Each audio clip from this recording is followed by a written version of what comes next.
With recent developments pushing employment towards a work-from-home model, where does that leave business owners and managers? Distractions, unprofessionalism, and isolation are just a few problems employers face during the COVID-19 quarantine. And with the rise of work-from-home requests, these problems aren't going away. In this course, we speak to the best practices you can follow to ensure that every employee stays on task, both during quarantine and after. A first and essential step to building a good remote workspace for your employees is to produce a community to encourage productivity and reduce feelings of isolation. After all, building camaraderie between coworkers within the workplace is usually essential for traditional businesses to stay productive and trustworthy. Moving online doesn't change that.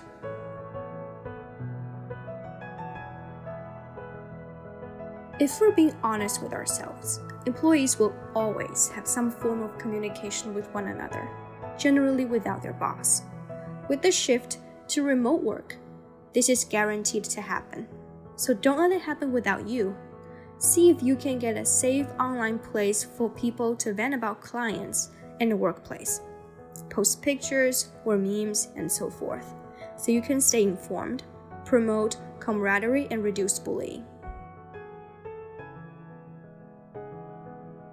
You may need to get creative, but there are options for simple online party games, virtual karaoke, remote movie watching, and more.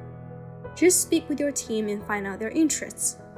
If they enjoy video games, play some competitive games. If they enjoy reading, organize a book club. Simply find some common interest and work from there. There are many possibilities within a virtual space. You can micromanage as well when working online, and micromanagement has never been the ideal solution anyway. So one of the best strategies is to promote freedom and autonomy with your employees. Use deliverables to measure success and monitor productivity, and keep open lines of communication so that you can check in with people if they appear to be struggling. Make sure your efforts hit the mark by asking employees what you can improve. On the one hand, maybe you're too nosy and need to let employees enjoy their home lives without intruding.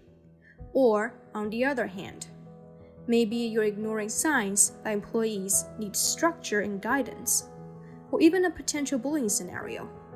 You want to stay involved. As a person in power, you need to use that power responsibly, and feedback helps you do it.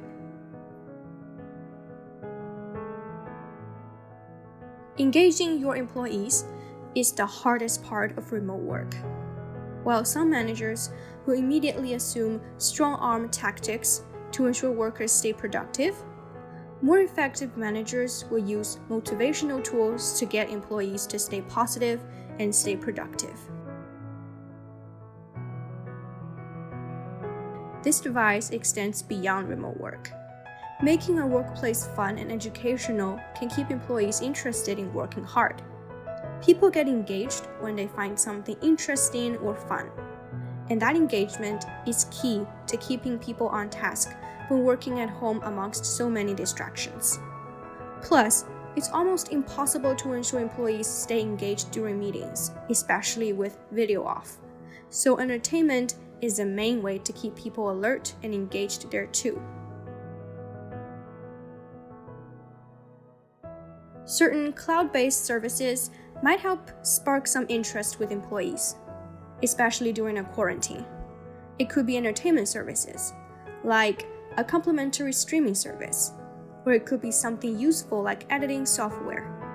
By giving employees these services, you can keep them happy during an especially stressful time.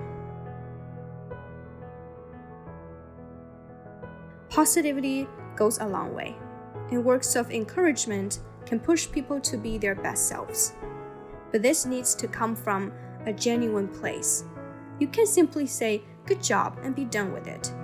If a person spends extra time on their research or has a particularly strong showing with a customer, acknowledge what they did right and praise them for their effort. Being mindful of what they do shows them you care and keep them doing what they do well. With remote work, employees will have a hard time self-motivating, either working too little or too hard. It's up to you to ensure that they maintain a work-life balance by making sure they clock in and clock out at regular times. And don't overwork themselves just because they don't have to commute. If anyone shows signs of more serious mental conditions, also help them seek help. This is how you make sure an employee stays efficient. Although remote work can work for you, make sure it's the right solution for your company. Many companies may want to invest in hybrid solutions in which workers can enjoy some of the benefits of stay-at-home work while still maintaining the regime of coming to work some days of the week. Just be careful in your decision-making, as being mindful is the ultimate goal of adapting your workplace for virtual space.